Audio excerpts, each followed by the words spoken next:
I'm a lover. I'm a child. Is that Sheryl Crow? Maybe. Listen, if you are screaming the name of this song out in your car or on your walk with your kids or your dog right now, just send us a DM at Gold Digger Podcast so you can help us out.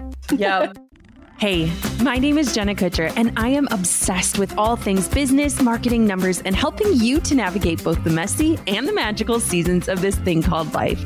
I'm a small town mama who took a $300 camera, grew a successful photo biz, and now I work from home and run a 7-figure online business. I teach you the tried and true secrets to building a career you adore. Shy away from the real talk?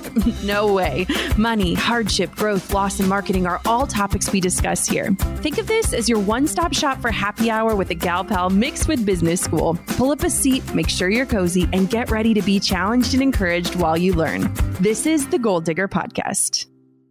Thanks to Purple for supporting my show. Your Purple mattress really is comfort for an uncomfortable world. Get 10% off any order of $200 or more by going to purple.com/golddigger10. Promo code golddigger10. Terms apply. Thank you to Gravy for supporting Gold Digger. Gravy offers a failed payment recovery service for subscription or membership-based businesses to recover the relationship and your revenue. Get a free revenue consultation and 25% off your first month of their signature service at jennalovesgravy.com. Okay, Gold Diggers. So today is going to be a really fun episode with me and my BFF, Kylie. Hey, Kylie. Hey, Jenna. Okay. Can I paint a picture for everyone right now? Yes. So the day we are recording this episode, my husband just drove us to New York City. We are moving out of our apartment. We're closing the New York chapter, at least the residency part of our New York chapter of our lives. And my whole plan was to be in our hotel room in time to record with you, Jenna. And of course, hotel's not ready. Like early check-ins, not a thing. New York is back alive. And so our friends, Ben and Monique, they have this walk-in closet, which in New York standards, any other apartment, it would be a bedroom. Like it's huge and it has all their winter coats and everything. And Ben set up for me an ironing board, a bar stool, a cardboard box. And this is my podcast studio now. You know what? It is absolutely gold diggerific. Like absolutely. If we could coin what recording Gold Digger should look like, it's just about that. I mean, the stroller boxes finally got cleared out of my closet. So now I'm like a new woman and I record standing up, which is all interesting. And I think honestly, with the baby bump, it helps me to breathe a little bit better. Yeah. But yeah, I mean, I kind of love it. It's perfect. Yeah, we make it work. So that's where I'm at right now. So today, speaking of, we're going to be talking about entrepreneurial fears and how to face them. And what's so perfectly aligned with the fact that you're recording on an ironing board is you might be scared that it might tip over while you're recording, but that fear is not holding you back, right? No, I've faced that fear. I am good to go. I think, part of the entrepreneurial fears, I think when people dive in and just get started, it's like, do I look the part? Are people going to take me seriously? Do I take myself seriously in this role? And I'm here to tell you that even if you don't look the part, you can dive in and be an entrepreneur. I've never looked the part. Let's be honest. Mm-hmm. I love that. So where should we begin with this? Because honestly, it's so interesting to me. A lot of times when I get asked questions when it comes to business or, where to begin or how to face these fears or whatever, so much of it is rooted in this uncertainty. And I feel like we've almost become uncertainty experts in this last year, especially. But you and I together came up with 5 big pieces of what we think the biggest fears are and where they're rooted in. And so where do you think we should dive in first? I actually think that we should start with that word you just used, uncomfortable, unfamiliar. Diving into entrepreneurship, you are forced into feeling uncomfortable again and being a beginner at things and not necessarily having a guidebook or a boss you can turn to ask for your next steps. And you're right, like so much of the last year, I think has made us experts in some ways in unfamiliar, uncomfortable scenarios. But I think sometimes just allowing us to get into that mental state is enough to paralyze you from even getting started. So how do you even get comfortable with being uncomfortable? What's so funny is one of the things that I think about a lot, especially because I have a young daughter, is how keen we are on learning when we're little, right? Like we want to discover new things and we don't care if we mess up and we're going to try and try and try. And a lot of times I question social media and its impacts on our ability to be nervous to start, or like you were saying even earlier, that we don't look the part. And I think that a lot of the uncomfortable and unfamiliar situations would be a lot more comforting if we didn't feel like we were thrust on a stage, whether digitally or in real life, in front of people so that they were watching us learn. And so what's so interesting is that I don't know if I've ever necessarily gotten comfortable in entrepreneurship, but I think the discomfort can be a really good driver for you to create some level of certainty within what you're doing, whether it's how you create, what you sell, the offers you offer your customers, your communication and things like that. And so it's interesting because we were actually just having a conversation with my family, and my brother and I are both entrepreneurs, and my sister is as well. And she has her own blog, and she recently graduated from getting her doctorate. And she was just saying, I'm not like you guys. Like, I don't like relying on something that's so uncertain as running my own business. I love running my own business for fun, but the thought of making that my one thing actually really feels unsettling to me. And I think that's a really good point to make, is that some people are really driven by that feeling of discomfort, and some people are really turned away by it. And I don't think that one is better than the other or more superior than the other, but I think it's really important that you know yourself and understand if maybe a side hustle is more appropriate for you than going all in. That's a great point, that you can hate the uncomfortable, uncertain, not guaranteed aspect of entrepreneurship and still dip your toe in or still have something on the side. I think what it all comes down to, at least for me and what I've been experiencing lately as I'm stepping into new opportunities and endeavors in my entrepreneurial side, as well as, my business employee side with you, but I'm just having to normalize that uncomfortable feeling, that it's not a bad thing, that yes, I feel like this. And I also know how to educate myself, reach out for help, turn to resources. I think someone's brewing espresso behind me. Welcome to New York. I think it's just normalizing that feeling, knowing it's part of it. It's not a bad part of it. It's just part of it. Yeah. One thing that I think is so interesting is when we talk about discomfort, I've been talking about it a lot on the podcast and actually just really pondering it a ton in my own life, is it's really uncomfortable leaving a past identity or title or sense of purpose behind and venturing into the unknown. And I think too, when we look at our culture these days, people ask you that question, what do you do? And they don't really wait for a long answer, right? Like they want like a title that they can wrap their brain around. Yes, we like boxes. Yes, we like boxes. And it was so cute. Actually, my grandpa just called me and they had listened to their episode on the podcast that we aired a few months ago. And he goes, you're such a good host on your radio show. And it was so sweet because I'm like, he is putting me into the box that he understands, which I value. I treasure that. And for me, I was thinking about identity, and our interview with Maya Shankar, she actually talks a lot about identity and change and how that can be a really sticking point for a lot of people. And I know a lot of people that become entrepreneurs, they had really impressive titles or their identity was wrapped up in their previous role. And so leaving behind something that is boxable to step into something that isn't can be a huge, huge, huge problem and can be something that really holds you back, an absolute fear. And I remember the first time I actually told someone I'm a photographer without a caveat or without saying, I'm in HR, but I'm also a photographer on the side.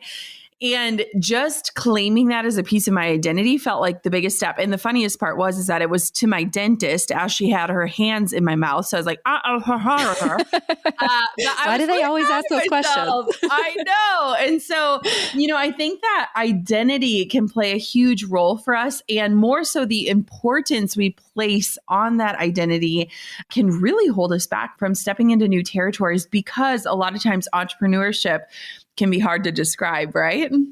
Yeah, big time. It's so funny that you mentioned the radio show thing, because that's how my grandparents compute what I do. Yes. And because I had a past job in radio, they're like, oh, okay, she's just doing radio in this different format. I just can't get it on my car stereo right now. But that's the thing. Yeah, it's getting wrapped up in your title and like placing value in those line items on your resume. Of course, that's kind of how our society puts us on this hierarchy of, okay, this person's powerful, this person's accomplished a lot. And then when you go into entrepreneurship, that ladder doesn't look the same as everyone else's. And it's so hard to detach your own value and your identity and like your worth as a human from those titles. And I think absolutely that's a big thing for getting started in entrepreneurship and figuring out how to explain yourself and what you do in 30 seconds or less to someone who you just would really prefer to hear you are a manager or a director of whatever, Yes. One of the biggest things that comes with that identity shift is, again, like showing up in a new way. And, when we look at entrepreneurship, when you're just starting out, you are your own publicist. And that is so uncomfortable for most people. And so it's so interesting because it's like, when you have a passion and you've never really shared it publicly, and now all of a sudden your success can hinge on you stepping out of your comfort zone, clothing yourself in this new identity with pride and showing up in a new way. I know for me, it's so funny because I don't know if this happens for you, Kylie, but like there will be certain times that I post something and I can visualize somebody that knows me being like, who does she think she is? Or like, why is she talking about this? Or like, it's like all of a sudden, you're high school again. You're like, what's everybody saying about me? Yes. It's so funny. It's like you're writing these narratives for people you probably haven't spoken to in years, or you're imagining people judging you when they could actually be celebrating you. And hey, if they are judging you, I mean, that's more of a reflection on them. But I think too, it can get really uncomfortable when we start to pursue a passion and we start to share about that, because it feels like we're taking on this new identity and we're probably more afraid and paralyzed by what people might be thinking about us than doing the actual work and just showing up and doing it. And it is uncomfortable. I mean, it's still uncomfortable, if that gives you any hope. Yeah, that's such a good point. I mean, I just really started getting comfortable with telling people I am an investigative journalist, because I have my podcast on the side. And for the longest time, I wouldn't claim that title for myself, even though I have a degree in journalism, even though my podcast is based in investigative journalism. And yet I had a hard time saying that was what I did and who I was. And it's just so weird that it's like we're not giving ourselves permission to own what we are, what we're doing, and what we're really, really freaking good at. So I think it's a continuing journey that you go on as an entrepreneur. It ebbs and flows. Well, and it keeps shifting. You know what I mean? Yeah. Like, even if I look at my own journey, from finally uttering the words, I'm a photographer in the dentist chair, to then being a wedding photographer for 8 years, to then shifting out of photography into this marketing podcasting space. I mean, even to this day, trying to sum up what I do and who I am in a title is really hard. And so I think the beauty of entrepreneurship is the evolution of your identity. And I think it's just really important for all of us to recognize the weight that we're giving on those titles and the importance that we might be giving to the wrong things. And I think the best way to do that, honestly, is to define what success looks like for you. And usually those topics and those things that success looks like for you isn't going to be covered in your elevator pitch, right? It's not up for someone else to understand or for someone else to try to box it in. But if your title is helping you get closer to your definition of success, then you're on the right track. And that's the level of importance that you should be pursuing. Oh, that's good. Of course it's okay, good. So let's talk about this, because this is huge, especially for women and driven women. Changes in your life impacting your business. So, I mean, today you're moving. I'm pregnant. Since we've been friends and worked together, you've gotten married. We're coming up on a decade of marriage. And so looking at just changes in your life and how it can impact your business decisions, man, that can bring a lot of fear into our world, right? Yeah, especially if you are a solopreneur, if you have a small team, it's those big life changes are not separate from your life, Right. your personal life. Everything is interwoven. And so if you're thinking about, I mean, as I think about motherhood, if that's on the horizon for me, it's like, okay, so what does that mean for me as an employee? More so, what does that mean for me as a side hustler with this thing on the side? That's going to take up some free time because I'll have a baby to care for. So there's all that fear wrapped around that I won't be able to show up for my business in the way that I want to because I have a baby to show up for. And so, yeah, it is very unique to women. I feel like I've been giving myself a deadline. Like I need to achieve X, Y, Z in my business, in my career before a big life change. And that can be really unfair and really challenging and exhausting mentally to approach it that way. So how it can be how impossible. have you navigated it? Yeah. Well, it's interesting because to paint some context for everyone, Kylie joined my team right before I had Coco. So you've actually watched me transform and juggle and struggle over the last, 2.5 years and, figure out too, this new identity as a mom. And, it's so unique. And honestly, I feel like I'm right back where we were when we began being pregnant again. And even this morning, Drew and I, we're all eating cereal together. And I was like, isn't it crazy to just think we're going to be starting over again? And now we're each going to be one-on-one with a kid and how are we going to do this? And I mean, it's that annoying thing of you're never going to feel fully ready for anything, entrepreneurship, big moves, big changes, motherhood, all of that. But I do think too, with career, there is this added pressure that isn't spoken about enough, specifically with entrepreneurship and side hustles, where you need to get it to a point where it can be more self-sustaining, where you have more, routines and consistency and you have a plan. And it's interesting too, because even this desire to have a maternity leave means that we're working double time to prepare for that. And it changes everything. And so it was interesting. I was speaking with my parents' neighbor the other night and we were just kind of laughing because I was making fun of my little baby bump. And I was like, yeah, it either looks like I really struggled during quarantine physically or I might be pregnant. And she said, how many years are going to be between Coco and the baby? And I said, well, it's going to be about 3 years, which for me, it was necessary because the first year after having her, I exclusively nursed her and was just trying to give myself space to settle into motherhood. The second year was my year to get my career back, to a place where then I was ready to get pregnant again and start the cycle all over. And, it's just crazy the amount of planning and decisions and hard decisions that go in when you are trying to balance a big life change plus entrepreneurship. And sometimes those big life changes you can't plan for, And so I think that what's beautiful, and even looking at our past story with loss and everything, is those big life changes really shift you into action, which is generally uncomfortable action, but they help for you to figure out what type of role you want to play in each identity of your life.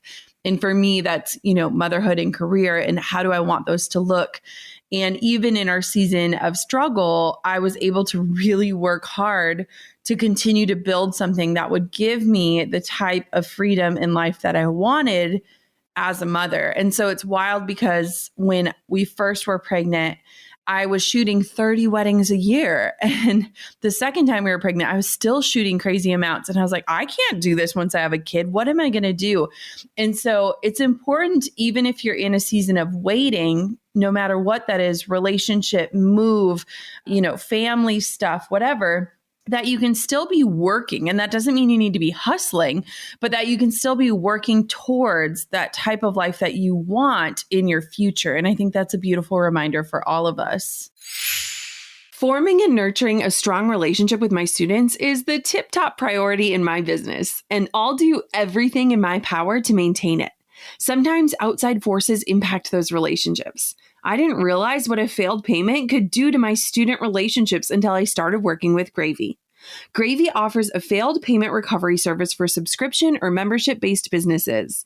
With a team of US-based retention specialists that will contact your customers within hours after a failed payment, Gravy is going to recover the relationship and your revenue.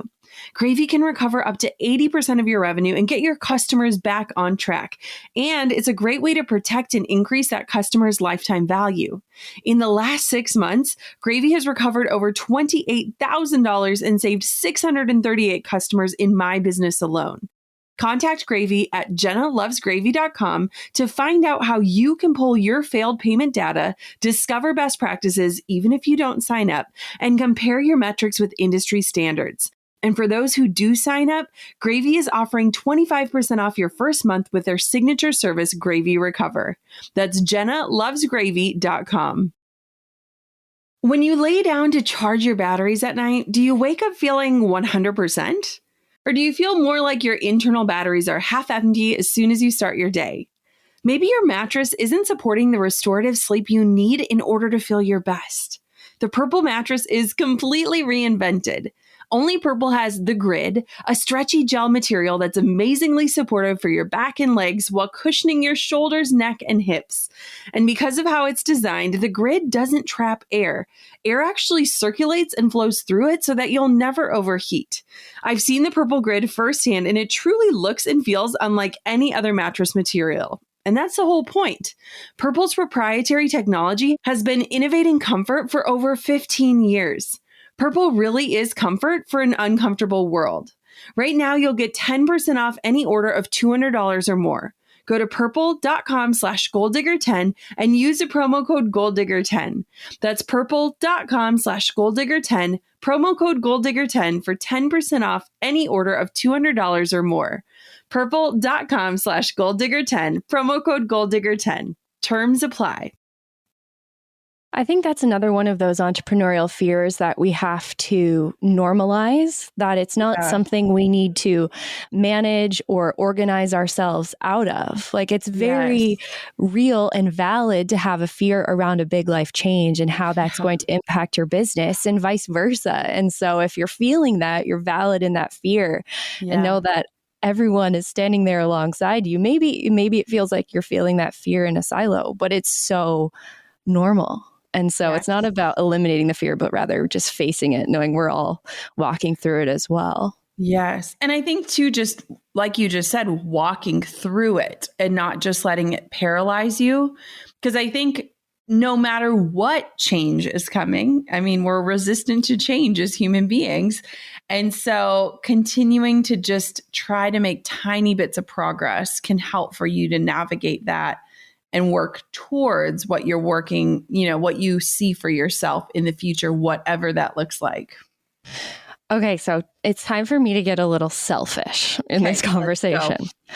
Dear Jenna, my biggest fear right now as an entrepreneur with a side hustle is a fear of losing momentum. I am in this place with my podcast where so many things are happening. So many good things are happening at once. I'm experiencing growth that I never forecasted for. I have opportunities on the horizon that I never could have dreamed would be possible in the first 6 months, honestly, or ever. I never even thought that I'd have these opportunities. And so now I'm worried if I take a break, if I give myself rest, if I step back to look at the wide bird's eye view of it, not in the thick of it every single day in the minutia, that I'm going to lose this momentum I have and that it's all going to go away.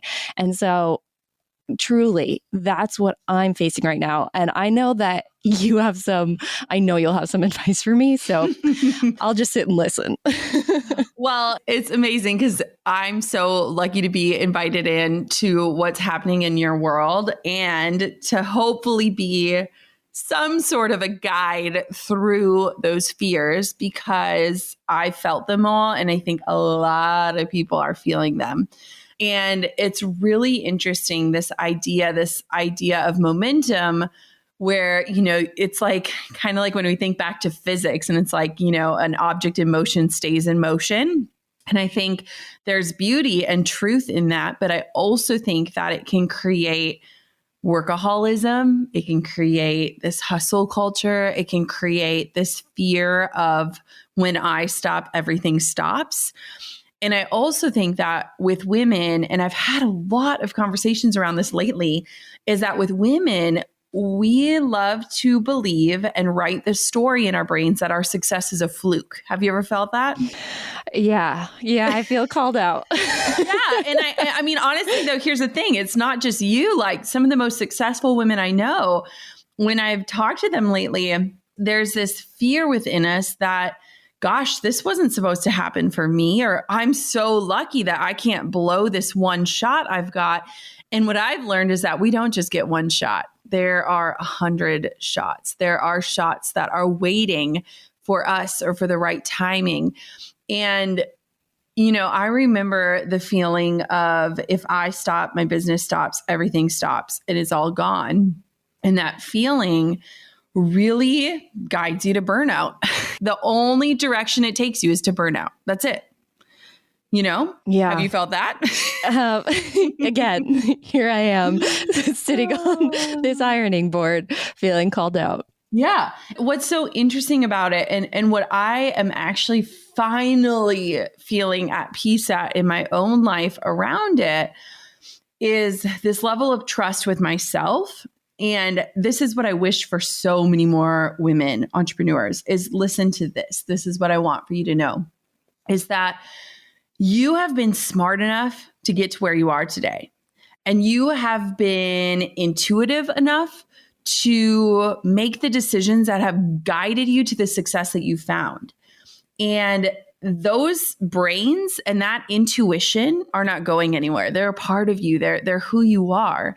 And they are going to guide you in the next step, in the next phase, in the next season, in the next year, in the next decade.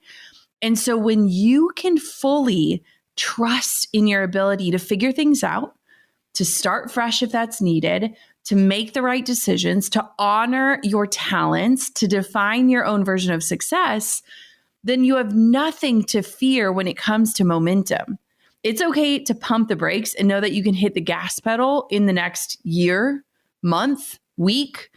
And so if we don't get comfortable pumping the brakes and trusting that the gas pedal is right next to it, ready to be pressed when we're ready for it, all you're going to do is guide yourself to burnout, to a place where you can't imagine continuing to do the thing that you once loved. And I think there's nothing more scary in the notion that our hustle tendencies, the culture that we live in, is creating people that are no longer passionate about the thing that got them out of bed at one point. And so, in my personal life right now, getting ready to have another baby, I am giving myself full permission to pump the brakes, to coast, to trust in what I've already built, but also to believe in what I can build when I'm ready to. And I think that women need to stop believing that their success is a fluke. They need to stop thinking that they've got one lucky break and that they can't blow it. And they need to start living in the reality that there will always be new opportunities. There will always be chances to pivot. There will always be the ability to hit that gas pedal and to floor it if you want to. But it doesn't need to become your constant state of doing right now.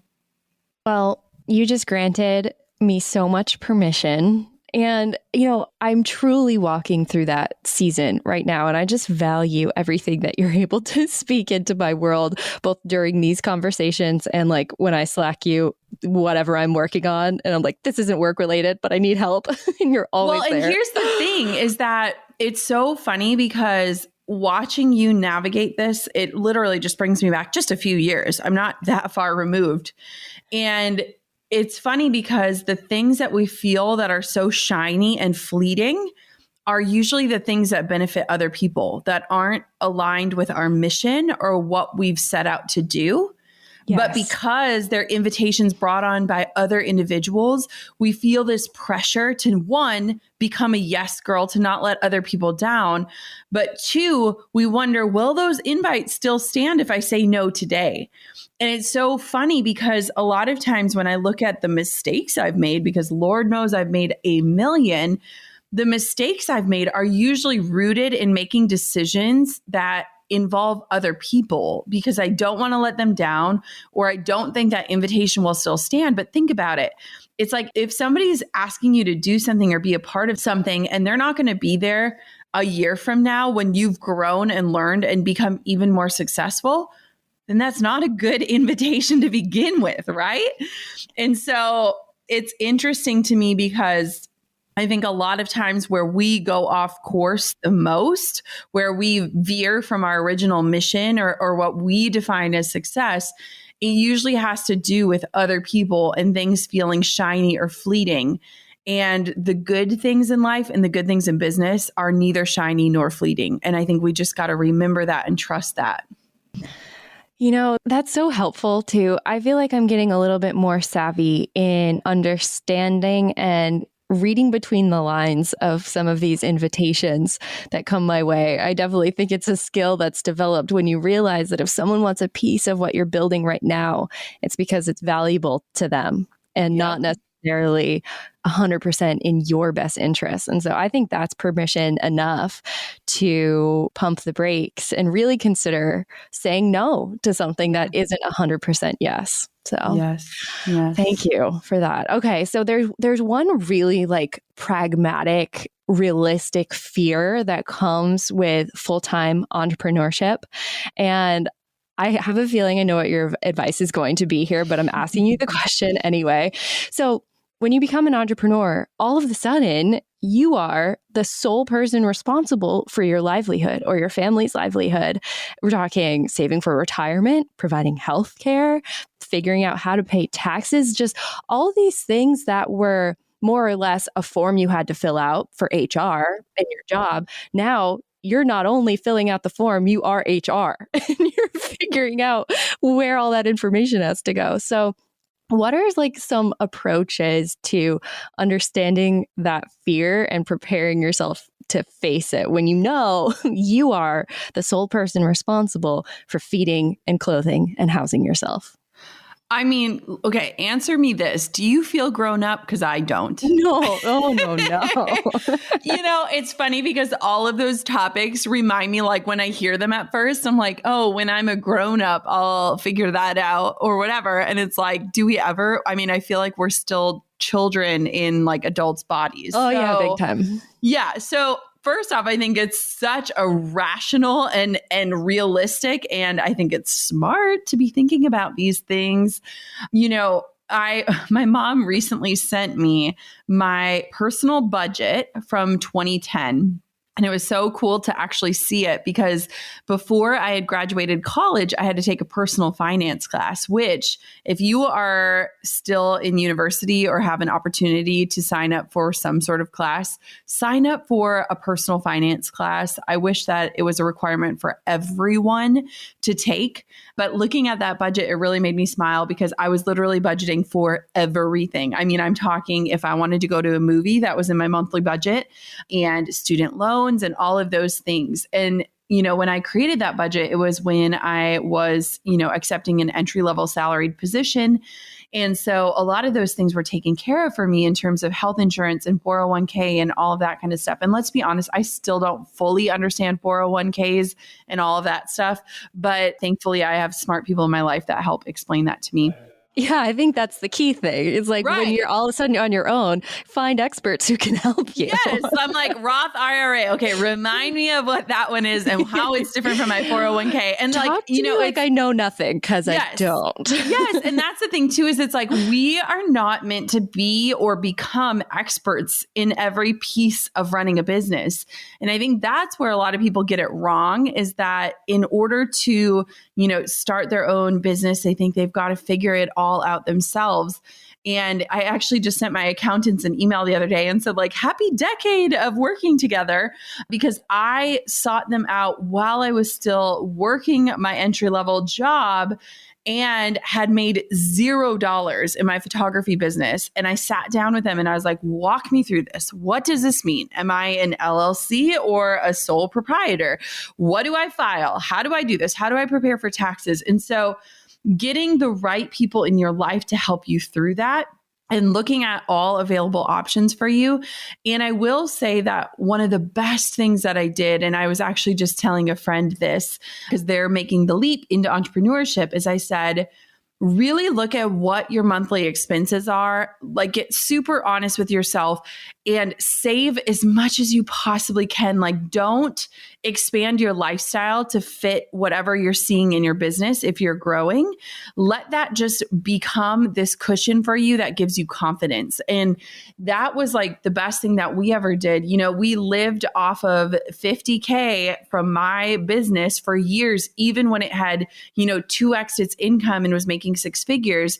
And I'm so grateful for that, because then it gave me the ability to make those harder decisions or those bigger investments later on in the road without our lifestyle being impacted at all. And it helped us really build up a nest egg and pay off our mortgage and be able to do a lot of the things that we can now do. But yeah, I don't think those things are meant to be navigated on your own. You are not an HR consultant. I was even an HR person and I needed help. So if that doesn't tell you anything, I was the person that walked, a team of 150 people through those decisions. And yet when I became an entrepreneur, I had no idea where to go. And so find an expert, ask a trusted family friend, get an advisor.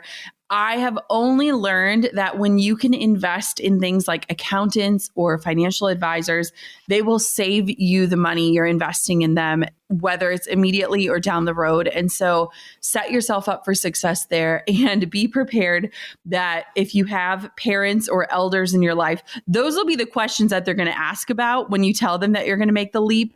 So make sure you do your research ahead of time and have some sound responses, because I know that's what my parents asked me about when I told them I was going to become a full-time wedding photographer. They always want to know.